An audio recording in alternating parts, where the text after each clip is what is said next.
आज की अगर हम बात करें स्टूडेंट्स के हवाले जो जो नई गवर्नमेंट ने प्रपोजल्स दी हैं उसके देखते हुए यूनिवर्सिटीज़ जो हैं उन्होंने एक जो है पाकिस्तानी स्टूडेंट्स के हवाले से और बांग्लादेशी जो स्टूडेंट्स हैं उनके हवाले से उन्होंने ख़ास तौर पे बहुत सख्ती का ऐलान किया। तकरीबन 9 के करीब जो यूनिवर्सिटीज़ हैं उन्होंने कहा कि वो पाकिस्तान से जो रिक्रूटमेंट है स्टूडेंट्स की वो कम से कम करने जा रहे हैं, क्योंकि जो लोग आते हैं यहाँ पे आके आप पहले तो फ़ीसें नहीं पे करते और फ़ीसें ना पे करके इसको अब्यूज़ करते हैं सिस्टम को, और उसके बाद असाइलम और दीगर एप्लीकेशंस कर लेते हैं लेकिन पढ़ते नहीं हैं।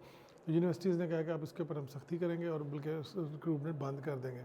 तो ये जो इस किस्म की सिचुएशन है वो इसलिए पैदा हो कि जो मौजूदा गवर्नमेंट है उसकी जो पॉलिसीज़ हैं इमिग्रेशन के हवाले से बहुत सख्त है। और नेट इमिग्रेशन को कम करने के लिए स्टूडेंट एक बहुत बड़ी ऑफ कोर्स एक तादाद है जिसको कम करने की कोशिश कर रही है मौजूदा गवर्नमेंट, और उसके साथ साथ उसको सपोर्ट करेगी यूनिवर्सिटी, क्योंकि यूनिवर्सिटीज़ गवर्नमेंट से सपोर्ट लेती हैं मुख्तलिफ प्रोजेक्ट्स पे।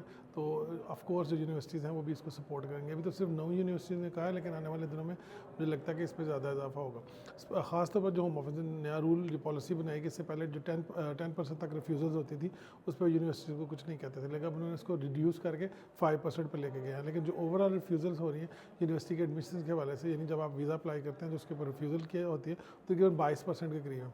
30,000 के करीब जो पाकिस्तानी स्टूडेंट्स हैं वो पिछले साल यूके आए, और इसी तरह से बांग्लादेशी स्टूडेंट्स हैं उनकी एक बहुत बड़ी तादाद आई। तो उसको नेट जो तादाद है उसको कम करने की कोशिश कर रहे हैं ताकि आने वाले दिनों में सिर्फ वही स्टूडेंट्स आ सकें जो वाक़तन पढ़ना चाहते हैं और जो है पढ़ के वापस जाना चाहेंगे, ना कि वो असाइलम करें। तो ये बहुत बड़ा एक मसला है, लेकिन इससे ओवरऑल इस्तेसाल होगा वो तमाम स्टूडेंट जो पीएचडी करना चाह रहे हैं या वो फर्दर स्टडीज़ के लिए यूके आना चाह रहे हैं, उनको एक बहुत बड़ा मसला होगा। स्टूडेंट्स को अब फिर ऑस्ट्रेलिया, कनाडा, अमेरिका या यूरोप के दीगर ममालिक का रुख करना पड़ेगा, लेकिन क्योंकि बरतानिया अब उनके लिए उस तरह से वेलकमिंग नहीं रहेगा, स्पेशली पाकिस्तान और बांग्लादेश के हवाले से।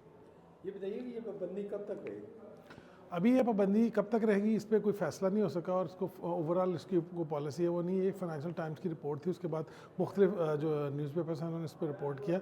अभी फाइनली इस पर कुछ नहीं कहा जा सकता कि कितना अर्सा जो है ये यूनिवर्सिटीज़, क्योंकि यूनिवर्सिटीज़ इंडिपेंडेंट है, वो अपनी मर्ज़ी से फैसला कर सकते हैं, लेकिन इसको इम्तियाजी सलूक बिल्कुल कहा जा सकता है। उसके ऊपर बात भी हो रही है सोशल मीडिया पर, लेकिन कब तक पाबंदी रहेगी और कौन कौन सी यूनिवर्सिटी में शामिल होगी अभी इसका फ़िलहाल पूरा फैसला नहीं हो सका।